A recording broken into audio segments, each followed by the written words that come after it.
Then, 6 days before the Passover, Jesus came to Bethany, where Lazarus was, who had been dead, whom he had raised from the dead. There they made him a supper, and Martha served, but Lazarus was one of those who sat at the table with him. Then Mary took a pound of very costly oil of spikenard, anointed the feet of Jesus, and wiped his feet with her hair, and the house was filled with the fragrance of the oil.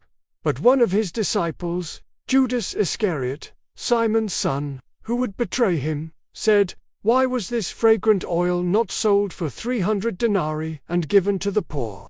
This he said, not that he cared for the poor, but because he was a thief, and had the money box, and he used to take what was put in it. But Jesus said, "Let her alone. She has kept this for the day of my burial. For the poor you have with you always, but me you do not have always." Now a great many of the Jews knew that he was there, and they came, not for Jesus' sake only, but that they might also see Lazarus, whom he had raised from the dead. But the chief priests plotted to put Lazarus to death also, because, on account of him, many of the Jews went away and believed in Jesus.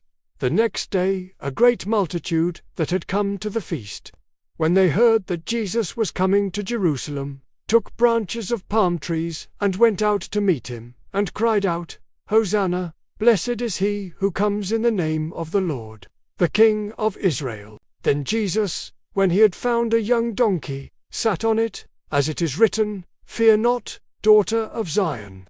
Behold, your king is coming, sitting on a donkey's colt." His disciples did not understand these things at first.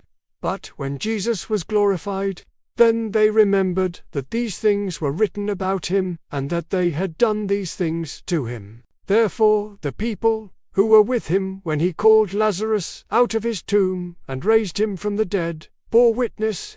For this reason the people also met him, because they heard that he had done this sign.